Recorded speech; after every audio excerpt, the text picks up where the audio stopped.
말인데요. 다윗이 이제 솔로몬에게 하는 말입니다. 그 자녀 솔로몬에게 너는 이렇게 해라 라고 이야기하는데, 오늘 성경 말씀 우리 다시 한 번만 읽어보고선 갈게요. 자, 11절부터 같이 읽겠습니다. 시작. 이제 내 아들아, 여기서 솔로몬이죠. 여호와께서 너와 함께 계시기를 원하며 네가 형통하여 여호와께서 내게 대하여 말씀하신 대로 내 하나님 여호와의 성전을 건축하며 여호와께서 내게 지혜와 총명을 주사 내게 이스라엘을 다스리게 하시고 내 하나님 여호와의 율법을 지키게 하시기를 더욱 원하노라.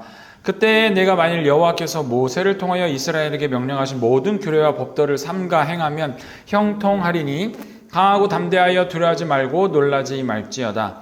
내가 환난 중에 여호와의 성전을 위하여 근 10만 달란트와 은 100만 달란트와 녹과 철을 구부게 달 수 없을 만큼 심히 많이 준비하였고 또 제목과 돌을 많이 준비하였으나 너는 더할 것이며. 아멘. 여기 보면 참 여러 가지 귀한 말씀들이 숨겨져 있습니다. 내 아들아 라고 말씀하시면서 그 솔로몬에게 다윗이 아비된 마음으로 이야기를 하는 거예요. 여호와의 성전을 건축해라. 네가 여호와의 성전을 건축하려고 이제 나에게 명령을 듣고 건축하려고 하면 내게 지혜와 총명을 줄 것이다 라고 이야기를 해요. 그리고 네가 이스라엘을 다스리게 하시고 내 하나님 여호와 율법을 지키게 하시기를 더 원하노라. 13절에 참 우리가 그 놀라운 말씀이 숨겨져 있거든요. 뭐냐면 그때 네가 만일 여호와께서 모세를 통하여 이스라엘에게 명령하신 모든 규례와 법도를 삼가 행하면 형통하리라 라고 이야기를 하세요. 여러분, 형통은 모든 것이 잘 통하는 걸 이야기를 합니다. 근데 여기 보니까 어떻게 하면 형통하게 된다고 하냐면 모세가 명령하신 모세를 통하여 이스라엘에게 명령하신 모든 규례와 법도를 삼가 행하며 라고 나와요. 근데 이 모든 규례와 법도가 뭐냐면요, 따라 보실까요? 원리입니다. 원리. 하나님께서 세상을 지으신 원리를 이야기해요. 근데 우리는 모세의 규례와 법도라고 생각하니까 마치 십계명의 율법을 잘 지켜야 될 것처럼 생각을 해요. 근데 그게 아니라 하나님께서는 모세오경을 통해서 뭘 말씀하셨냐면 이 세상이 창조된 원리와 그 세상이 돌아가는 원리에 대해서 말씀하신 거예요. 어떻게 해야 하나님이 쓰임받는 사람이 되는지, 어떻게 해야 하나님이 쓰시는 백성이 되는지, 또 하나님께서는 그 백성을 통하여 어떻게 일하시는지 그 원리들에 대해서 하나님이 여러 가지 사례와 이야기들을 통해서 그 백성에게 알려주신 거예요. 주라 그리하면 주실 것이요, 이런 원리 있죠. 그런 원리. 하나님의 말씀을 잘 지키고 예배를 잘 드리고 헌금을 잘하고 이런 우리가 교회 생활에 관련된 율법과 규례와 또는 믿는 사람으로서 살아가는데 지켜야 되는 도덕적인 기준을 이야기하시는 게 아니라 이 세상이 창조되고 돌아가는 원리에 대해서 말씀하신 거예요. 모세오경을 통해서는. 그거를 잘 지키는 사람들이 누구라고요? 유대인들을 그 모세오경에 모세를 통하여 하나님께서 말씀하신 율례와 규례를 잘 지킵니다. 근데 거기에는 하나님을 사랑하고 이웃을 사랑하는 법도 포함이 돼요. 근데 우리 생각에 우리가 지금 교회 안에서 이 약간은 변질된 신학, 교회의 조직을 유지하기 위한 신학으로 체계가 잡혀진 이 신학 안에서 우리가 모세의 규례와 법도를 잘 지켜라, 율례를 잘 지켜라 하면 마치 하나님 앞에 거룩하게 경건하게 사는 것, 그것만을 이야기하는 것처럼 생각을 합니다. 근데 그게 아니라 우리가 생활 방식에서, 삶의 방식에서 하나님께서 세상을 창조하신 원리, 여기는 경제적인 것도 굉장히 크게 포함이 됩니다. 우리의 시간과 우리의 물질과 우리의 지혜, 우리의 정신을 나누는 것, 쓰는 것에 대해서 하나님께서 정해주신 원리대로 살아가는 것을 바로 모세를 통하여 하나님께서 전해주신 모든 규례와 법도라고 표현을 하는 겁니다. 이 원리를 잘 지켜 살면 우리의 삶이 어떻게 진다고요? 형통하여진다는 거죠. 잘 풀린다라는 것이게요. 형통하리니 강하고 담대하여 두려워하지 말고 놀라지 말아라. 하나님께서 능하신 일을 행할 때 놀라지 말아라, 주여. 하나님께서 크신 일을 행할 때 놀라지 말아라. 강하고 담대해라. 하루하루 이렇게 쫄리는 삶을 살지 말아라라고 지금 다윗이 하나님의 율법과 법도대로 잘 살았던 다윗이 그 법과 법도를 체험하고 난 다윗이 아들에게 이야기하는 것이에요. 이게 그냥 단순히 한 목회자가 성도에게 권면의 말씀이 아니라 자기 아들은 진짜 그렇게 살기를 원하는 마음에서 해주는 말씀이라는 거죠. 다윗은 하나님의 말씀대로 살았던 사람입니다. 하나님의 말씀대로 하나님께 순종하는 삶을 살았던 사람이에요. 사울을 죽일 기회나 2번이나 있었지만 그 기회를 자신의 기회로 여기지 아니하고 그 사울은 하나님께서 기름 부으심 받은 자이고 하나님의 마음을 알기 때문에 그를 죽이는 것을 멈추고, 또 지지난주 우리 가기 전에 우리 다윗의 시간이라는 설교에서 말씀을 드렸죠. 목말라서 누가 나에게 물을 갖다 주려느냐라고 했을 때 그 새 용사가 목숨을 버리기를 두려워하지 아니하고 적진에 가서 우물에서 물을 길어왔을 때 다윗에게 줬을 때 다윗이 아유 시원하다 마신 게 아니라 여호와께 부어드림으로 하나님 아버지의 마음의 뜻을 알았던 것. 피를 너무 많이 흘린 다윗 손에 피를 많이 흘린 그 물에 자기의 영광 취하지 않고 하나님께 올려드린 것. 그것이 바로 다윗의 모습이었다라는 말씀입니다. 지금 모습에서 다윗은 또 그 원리 가운데 뭘 실천하고 있냐면요. 따라해 보실까요? 준비를 준비하는 삶.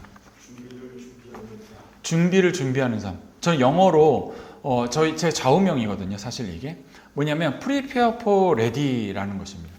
prepare for 하면 무엇을 준비하다는 뜻이군요. ready도 준비라는 뜻이에요. 근데 ready를 준비하는 거예요. 준비된 자신을 준비하는 겁니다. 제가 이거를 삶에 어떻게 적용을 하냐면 제가 무언가 저의 미션이 정해졌을 때 그걸 할 줄 몰라요. 근데 그거를 안 하지 않습니다. 어떻게든 해냅니다. 하려고 알아냅니다. 제가 어떻게 생각하냐면 다 사람이 하는 건데 뭐 그죠? 제가 아니면 다른 사람은 하고 있는 일이에요. 제가 할 줄 모른다 할지라도. 그래서 저는 그거를 나중을 위해 준비하는 일로 생각하고 도전을 합니다. 그랬더니 어떤 일들이 있었냐면 작게는 제가 저라고 뭐 포토샵을 배워봤겠습니까? 뭐 일러스트라는 그 그래픽 디자인하는 걸 배워봤겠습니까? 또는 인디자인이라고 하는 전문적인 책 편집 프로그램을 배워봤겠습니까? 배우지 않았어요. 근데 해야 될 기회가 있을 때 그거를 전문가 수준까지 할 수 있기 위해서 제가 유튜브를 보고 또 인터넷을 찾아보고 해서 그걸 수준 있게 제가 준비를 한 거죠. 저는 그게 나중에 쓰일 거라고 생각을 했거든요. 언젠가는. 제가 전도사였고 목사였지만 언젠가는 나중에 쓰일 거야 라고 해서 그런 기술들과 그런 지식들을 배우는 거를 두려워하거나 이건 내 일이 아니지 하고 안 하는 일을 하지 않았습니다. 근데 직장을 다니다 보면 흔히 어떤 일을 하냐면 이건 내 일 아닌데? 라고 생각하는 사람들이 참 많더라고요. 그래픽 디자인 하는 사람들이 영상 이거 편집해라고 이거 좀 바꿔달라고 하면 나 이거 모르는데 안 하는데 하는 게 정상입니다. 그게 정상이에요. 근데 저는 그러지 않았다고요. 무엇을 배우는데 무언가 맡겨지고 하면 제가 다른 사람한테 넘길 수 있는 일이었지만 제가 해보고 직접 시도해보고 도전해보는 걸 했다는 거예요. 그래서 마케팅 그 회사에 들어갔을 때 팀장 자리까지 그냥 맡아서 할 수 있었던 거는 제가 새로 오는 신입들을 그걸 알려줄 수 있는 수준까지 되었기 때문이었어요. 그리고 설교 같은 것도 그렇죠. 그런 기회들이 있을 때마다 설교하는 기회를 찾았고 또 그거에 대해서 계속 역량을 늘려갔고 또 지금도 그렇습니다. 지금도 제가 뭔가 배울 수 있는 새로운 모르는 일이 생긴다 그러면 저는 못합니다. 그거는 이렇게 얘기하지 않아요. 그렇죠. 해보겠습니다. 라고 이야기를 하고 하는 것이죠. 언젠가는 그게 쓰일 수 있을 거라는 제 안에 믿음의 확신이 있거든요. 그래서 학부 다닐 때나 대학원일 때나 모든 것을 맡겨졌을 때나 그것을 단순히 이것만 하고 말지가 아니라 이게 다음번에 쓰일 수 있으니 어떻게든 궁금증을 가지고 그것을 계속 물어봐요. 그리고 계속 할 수 있게끔 해요. 그러다 보니까 할 줄 아는 게 많아지고 할 수 있는 게 많아졌습니다. 비록 얕고 넓은 지식일지라도 지금은 그게 조금 더 나이가 되니까 이제 이만큼만 알아도 그 뒤에 어떤 일이 펼쳐질지가 조금 더 예상이 되더라고요. 그래서 어렸을 때 배웠던 것보다는 좀 더 낫다. 근데 그런 것이 제 스스로의 간증이고, 자, 오늘 다윗은 어떠한 준비를 했냐면요. 성전을 짓는데 준비를 참 많이 했습니다. 그가 성전을 짓지 않아요. 하나님께 어떤 것을 올려드릴까 했을 때 제가 하나님을 위한 성전을 짓고 싶습니다. 라고 했을 때 하나님께서 이렇게 얘기하세요. 다윗아, 짓지 마. 하지 마. 왜냐면 네 손에는 너무 많은 피가 묻혔기 때문에 내가 네 손을 통하여서는 성전 짓는 거를 받지 않을 거야. 라고 이야기를 하세요. 다윗이 얼마나 주님께 예배드리기를 기뻐하였는데요. 그런데도 하나님께서는 그를 만류하시는 것이 있었죠. 준비하는 신앙이라는 것은 단순한 수동적인 대기하는 것이 아니라 능동적으로 다음 것을 준비하는 것을 바로 준비하는 신앙이라고 생각을 우리 오늘 말씀에 나타나 있습니다. 지금 행동하고 헌신하고 세워가는 삶이 바로 우리의 믿음에 준비하는 것이에요. 기다리고 대기하고 가만히 있는 것이 아닙니다. 아프리카 속담에는 이런 말이 있다고 합니다. 가장 좋은 시간에 나무를 심었어야 할 때는 20년 전이었다. 그러나 그 다음으로 좋은 시간은 언제일까요? 다음으로 20년 전이 나무를 심기에 가장 좋은 시간이었대요. 그러면 그 다음으로 좋은 시간은 언제일까요? 지금. 뭐라고요? 바로? 네, 맞아. 바로 지금. 바로 지금이라고 합니다. 지금 뭔가 준비해서 하려고 그러면 한 6, 7년 걸리는 일이에요. 그럼 이게 6년이나 걸리네 하고 안 할 일이 아니라 지금 바로 시도를 해야 된다는 것이죠. 하나님의 일을 위한 가장 좋은 시간은 그럼 언제라고요? 바로 지금입니다. 하나님을 위하여 의의 열매, 은혜의 열매를 심는 가장 좋은 시간은 지금이라는 것이죠. 준비되었을 때 하는 것이 아닙니다. 자, 다윗은 성전을 짓고 싶었으나 짓지 못했습니다. 하나님께서는 그에게 이유를 맡겨주셨어요. 그러나 다윗에게는 그러한 마음이 있을지라도 내가 성전을 짓지 못하구나. 이거는 다음 때에 하게 됐구나 하고선 자기가 마음을 체념하고 아무것도 안 하질 않았어요. 오늘 말씀에 보니까요. 14절 한번 읽어보실까요? 시작. 내가 환난 중에 여호와의 성전을 위하여 근 10만 달란트와 은 100만 달란트와 놋과 철을 그 무게를 달 수 없을 만큼 심히 많이 준비하였고 또 제목들과 돌을 준비하였으나 너는 더할 것이며 라고 해요. 이미 충분한 하나님의 성전을 짓기 위해 충분한 유산을 마련해 놓은 상태, 설계도까지 준비를 했습니다. 자기가 성전을 짓지 못해도, 자기가 그 일을 이루지 못해도 그 일을 누군가는 이루실 것이기 때문에 그것을 위하여 준비하였던 다윗의 모습이 여기 나옵니다. 오늘 우리의 질문은 여기서 시작됩니다. 나는 다음 세대를 어떻게 세우고 있는가? 나 다음에 이어질 이 신앙의 유산을 통해 위하여 어떻게 세워가고 있는가가 아주 중요한 오늘 우리의 질문입니다.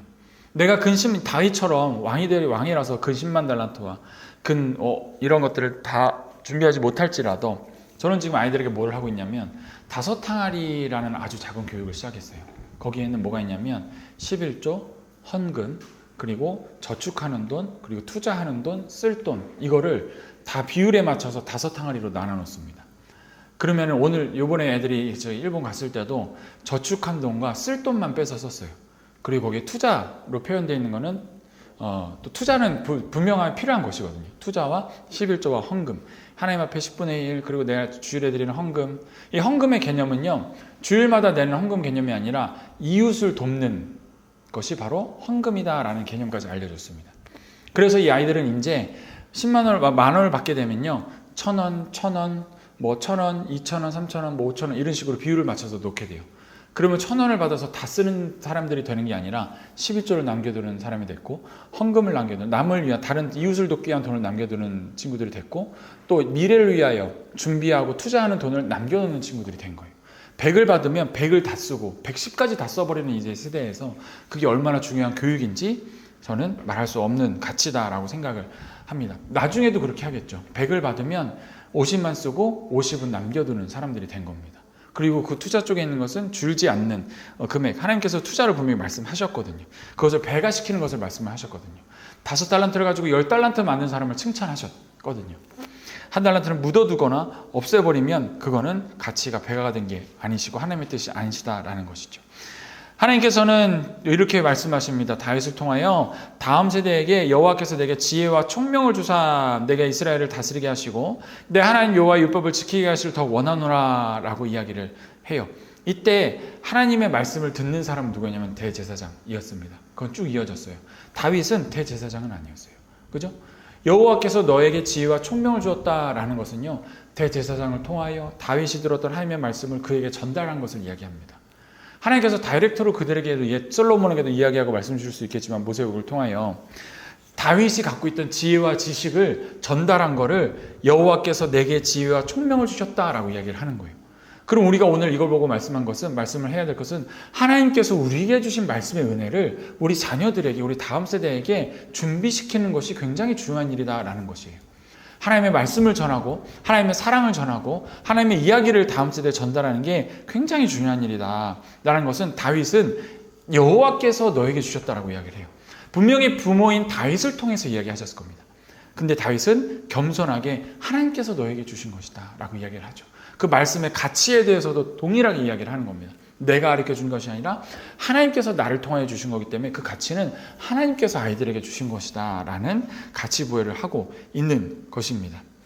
우리는 이러한 다음 세대 또한 우리의 믿음의 일들을 위하여 준비하는 사람이 되어야 한다라는 것입니다. 오늘 우리에게 주신 이 말씀은 우리 가운데 끊어지는 것이 아니라 우리가 선교지를 통하여 그 아이들을 통하여 우리의 자녀들을 통하여 쭉 이어질 주님의 말씀을 우리에게 주셨다라는 말씀입니다. 말씀 교육 또 삶의 본 보여줌 또 함께 실천할 기회를 우리가 가져야 합니다. 그래서 태국도 가셨다 오신 것이고 또 선교사님을 만나러 또 갔던 것도 그와 같습니다. 자, 우리는 공동체 안에서 어떤 역할을 감당하고 있습니까? 우리 하늘별교회라는 공동체, 또 대한민국의 기독교라는 공동체, 이 하나님 나라의 크리스찬이라는 공동체에서 우리는 어떻게 이 일을 감당하고 있습니까? 단순히 소비하는 소비자는 아닙니까? 우리가 그것을 잘 이어가는 전달자 역할을 하고 있습니까? 지금 준비하는 자가 하나님의 일을 이루는 겁니다. 우리가 지금 여기서 하는 것이 뭐 5년이 걸리고 10년이 걸릴 일이라서 오늘은 안 한다? 이건 아니에요. 오늘 우리가 나무를 심도록 작정하는 것이죠. 다윗처럼 오늘 내가 할 수 있는 일을 준비하는 사람이 되시길 예수님을 축복합니다. 오늘 우리가 할 수 있는 기도를 하는 우리가 되기를 축복합니다. 또 우리가 만나는 아이들과 우리 자녀들에게 오늘 이러한 일을 전하는 실천을 하는 우리가 되기를 예수님을 축복합니다. 5년 뒤 10년 뒤에 열매를 맺는다고요. 오늘 우리가 들은 이 주님의 말씀이 아이들에게 전달되었을 때 아이들에게는 나무를 심는 일이 됩니다. 20년 뒤에 꽃이 피고 그리고 나누어질 나무로서요. 자, 하나님의 사랑으로 그 사랑으로 성전을 준비했고 또 이웃을 사랑하는 마음으로 함께 예배드리기를 마음으로 드리기를 원하는 마음으로 다윗은 성전 짓기를 소망하며 꿈꾸며 자기가 못 짓더라도 솔로몬 때에 지어질 것을 감사로 받아들이며 행동했던 사람입니다. 다윗의 성전 이야기는 단순한 건축 문제 이야기가 아니라 하나님의 사랑과 이웃 사랑이 구체적으로 연결되는 믿음의 실천이었습니다. 혼자 예배드리는 장소를 구하는 것이 아니었거든요. 그 모든 백성들의 예배 처소를 구하는 이웃 사랑의 마음이 있었습니다.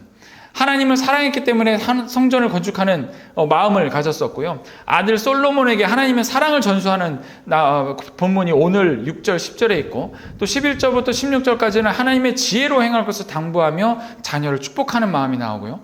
또 17절부터 19절까지는 백성들과 여러 사람들에게 동참시키면서 이 공동체가 하나님의 사랑을 실천할 수 있는 것을 계획합니다. 다윗은 굉장히 체계적으로 그 모든 것을 계획했다라는 것입니다. 우리가 어떠한 목표를 하나 이루기를 원한다면 그것을 역산해서 그 하루의 목표를 쭉 이렇게 정해볼 수 있어요.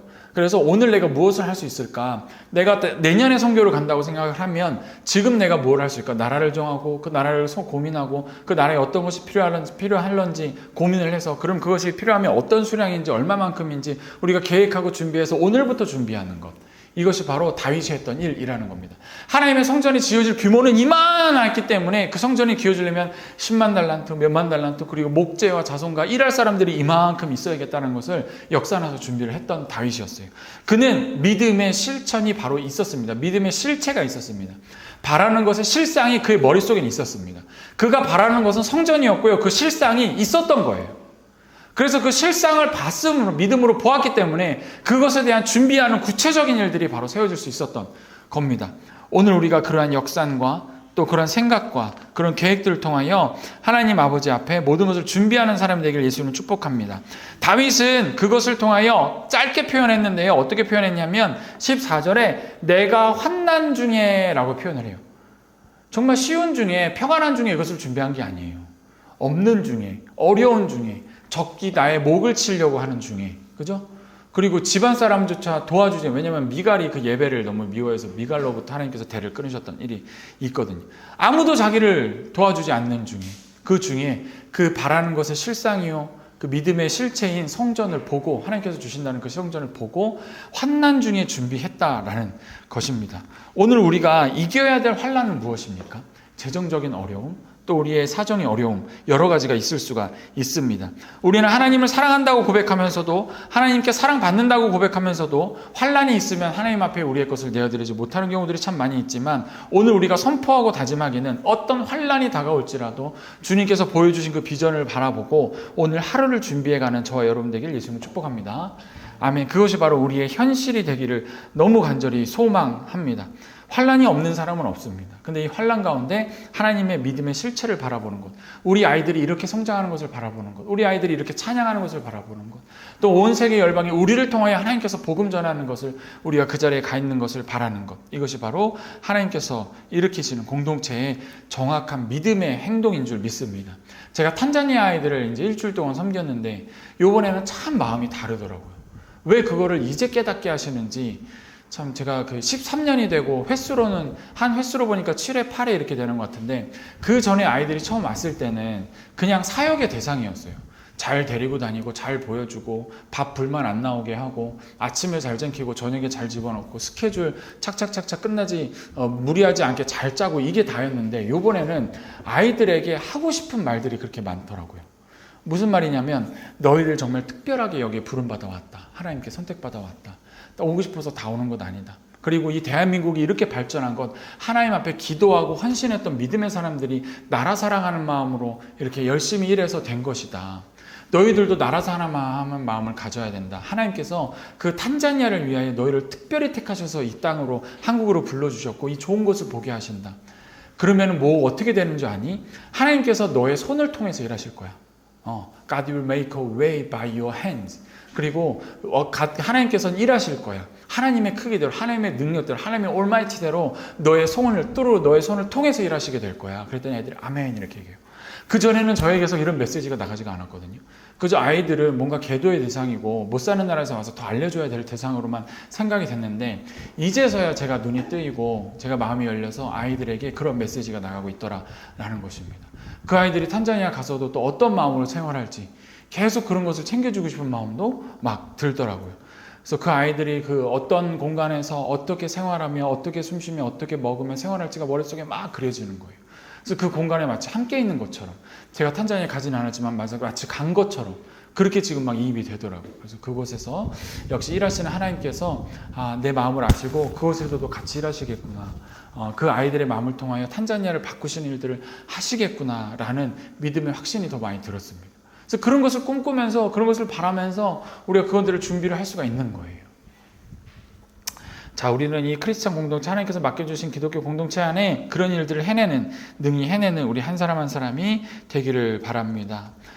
우리 교회와 가정 공동체를 위해 준비하고 구체적인 행동으로 옮길 책임이 우리에게 있는 것입니다. 탄자니아 아이들이 특별하게 부름받아서 한국에 와서 좋은 것을 보고 하나님의 마음을 느끼고 하나님께서 나를 통해서 탄자니아를 이렇게 발전시키길 원하시겠구나 라고 돌아간 그들은 책임이 있는 거예요.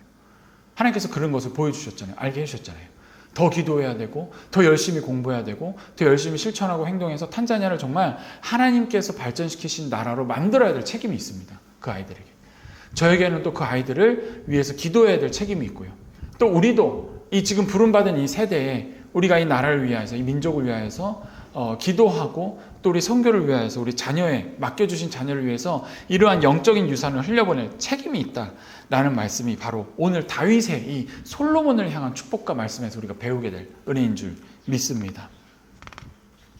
성경에는 이런 식으로 이웃사랑으로 다음 세대를 세운 사람들이 참 많이 있습니다. 우리가 자녀에게 그렇게 하듯이 또 탄자니아 학생들이 자기 나라를 향하여 그렇게 하듯이 바울과 바나바라는 인물이 가장 대표적이에요. 바나바는요, 바울을 처음 대할 때 그를 믿었습니다. 하나님의 사람으로. 책임감이 있었어요. 왜냐하면 바울은 자기 같은 동족의 그리스도인들을 죽이는 사람이었는데 이거 회심했다고 해서 바나바가 바울을 바로 받아줄 그런 좋은 환경이 아니었거든요. 근데 바나바는 하나님을 사랑하고 이웃을 사랑하는 마음으로 그의 말을 믿고 하나님께서 그가 하실 일을 믿으며 옆에서 돕는 자 역할을 아주 충실하게 잘했던 사람이 바로 바나바였습니다.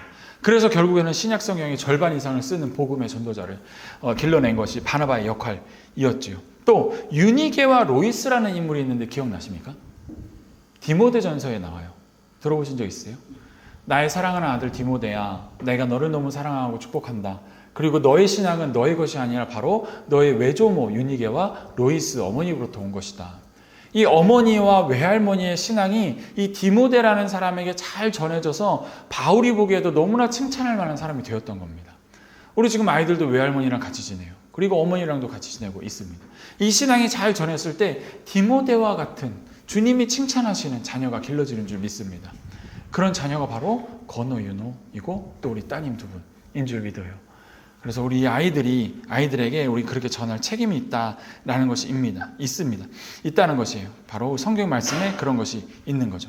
또 예수님께서도 이 어린아이를 두고도 하나님 나라가 그에게 있으니 그를 막지 마라 라고 마가복음 10장에서 말씀하세요. 어린아이들이 내게 오는 것을 용납하여라. 금하지 말라. 하나님의 나라가 어린 자일 것이다 라고 이야기를 하세요. 저도 참 감사한 게 저는 목사고 매주 설교하는 거를 제 일로 알고 하잖아요. 그리고 아이들은 사실은 어쩔 수 없이 와서 예배를 드리는 입장일 수 있거든요. 친구를 따라간 것도 아니고 자기가 가고 싶다 한 것도 아니고 부모님에 의해서 또 아버지가 목사라는 이유로 예배 한번 제대로 빠지지 못하고 와서 예배를 드리는 아이들이 됐는데, 저는 그래서 제가 설교할 때 아이들을 향해서 이렇게 설교를 한다는 마음이 조금 내 안에 뭔가 이렇게 미안하고 그랬나 봐요. 왜냐하면 뭔가 다른 아이들처럼 이렇게 신앙으로 신나게 나오는 것보다는 그냥 나오는 거다라고 생각을 했는데, 이 아이들이 그 신앙이 심겨지고 있더라고요. 신앙이. 저희 아버지가 담배를 열심히 피우시다가 끊으셨어요. 근데 끊으신 이유가 뭐 이렇게 결단하고 끊으신 게 아니라 임플란트 하시라고 이제 잇몸이 많이 상해서 담배를 딱 끊으셨는데 딱 끊어졌다고 그러시더라고요. 근데 명절 때 아이들이랑 이제 저희 아버지를 보고 오다가 아버지가 담배를 끊으셨다는 얘기를 아이들이 듣고 그렇구나, 저는 참 감사하다 생각했는데, 우리 큰애가 나오는 길에 저한테 이렇게 물어보는 거예요. 아빠 기도했어? 이렇게 얘기를 하더라고요. 그러니까 이 아이 생각에는 아빠가 기도해서 아버지가 담배를 끊었다라는 생각을 하게 되는 거죠. 기도하기도 했죠. 하나님께서 들어주신 기도가 맞습니다. 그래서 기도하면 하나님이 들어주신다. 설교를 막 했더니 아이들 마음에 기도했더니 하나님이 지금 들어주셨다라는 게 된 거예요. 또 어저께 성경이 아니죠. 수학 경시대회 가는데도 기도를 하고 싶었나 봐요. 그래서 금요철에 가서 기도하고 싶었다. 그런 얘기를 하더라고요. 나 이번에 가서 기도하려고 했는데 하면서 그런 얘기를 또 하는 거 보니까 이 아이 마음에 신앙이 또 있는 겁니다. 또 재미있는 또 일화가 하나가 있는데, 윤호가 요새 인형 뽑기가 많잖아요. 인형 뽑기. 그래서 어디 가서 인형 뽑기를 하는데, 인형이 딱 뽑혀서 달랑달랑 떨어질 것 같으니까 둘째가 어떻게 하는지 아세요? 거기다가 손을 뻗고 주여! 이렇게 하더라는 거예요. 그래서 이렇게 주여 하면 기도하는 그걸 이렇게 간절할 때 기도하는 거, 인형 뽑기를 대고서는 주여 하고 해서 깜짝 놀라며 웃었던 일이 있습니다. 하나님의 나라를 살고 있는 거예요. 어른이 어디 거기서 떨어진다고 하나님 앞에 주여 기도하겠습니까?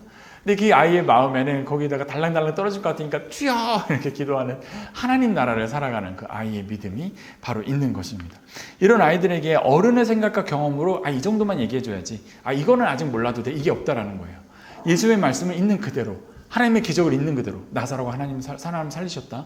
나사로를 예수님이 살리셨다.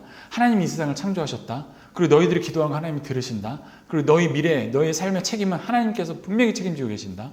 너를 통해 하나님께서 축복하실 것이다. 하나님께서 일하실 것이다. 이 세상을 변화시킬 만한 사람이 너는 될 것이다. 라는 것이 하나님의 뜻이잖아요. 그것을 우리의 생각으로 얘는 조금 공부를 못하니까, 얘는 조금 성경이 안 좋고, 이런 것이 전혀 필요 없다라는 것입니다. 그래서 자녀들을 향하여 아낌없이 축복하시는 저와 여러분 되시기를 예수님으로 축복합니다. 자, 준비를 준비하라. 지금이 바로 그때입니다. 저는 성경책이 제가 지금 가져오려다가 깜빡했는데 차에 있는데, 성경책이 저는 외피를 한번 바꿨어요. 이게 성경책이 지금 2004년도부터 쓰던 거니까 20년이 넘다 보니까 바깥에 가죽 코팅이 다 뜯어져 가지고 못 써서 제가 그 케이스를 다시 만들었단 말이죠. 그러면서 그 안에 자기가 좋아하는 문구를 새길 수 있게 돼 있어요. 근데 성경책 제일 앞에 저는 뭐라고 새겼냐면 Prepare for Ready라고 새겼어요. 저는 이 성경의 모든 내용들이 준비를 준비하는 이야기라고 생각을 합니다. 여기는 저의 특별한 감정도 있는데요. 제가 하나님의 존재를 영적으로 체험했던 적이 있습니다. 고등학교 2학년 때 수련회를 갔어요. 고2에서 고3 넘어가는 겨울 수련회 때, 그 수련회에서 이제 영적 체험을 하고 음성 체험을 했는데요. 수련회 원래는 첫째 날 밤과 둘째 날 밤에 이렇게 있잖아요. 그럼 첫째 날 밤에 뭐 하죠? 친구들이랑 열심히 놀고, 그죠? 그리고 열심히 놀고 밤새 놀고 뭐 게임하고 그런 것이 첫 번째 날이고, 수련회 두 번째 날은 이제 그냥 오기 아쉬우니까 좀 기도도 좀 하고 좀 찬양도 좀 하고, 그렇게 이제 계산을 하고 간단 말이에요. 수련회 첫째 날은 놀고 둘째 날은 좀 예배 좀 드리고, 그 첫째 날 저녁에 이제 이렇게 기도를 이제 체력을 아끼고 있었습니다. 뒤쪽에서 이렇게 기도하면서 엎드려서 약간 자는 반 기도 반 이렇게, 왜냐면 놀아야 되니까 그렇게 있었는데, 갑자기 옆에 있던 친구가, 거기 있던 이 찬양 인도하시는 분이 앞으로 나와서 기도하십시오 하니까 같이 놀아야 되는데 얘가 갑자기 나간 거예요, 앞으로. 그래서 이게 왜 나가? 오늘 안 놀 건가? 그러면서 저 혼자 이렇게, 그러니까 무대 앞까지, 그 앞까지, 단상 앞까지 가서 단상을 붙잡으면서 이 옆 친구가 또 막 열심히 기도하길래 저도 또 기도를 열심히 해버렸습니다.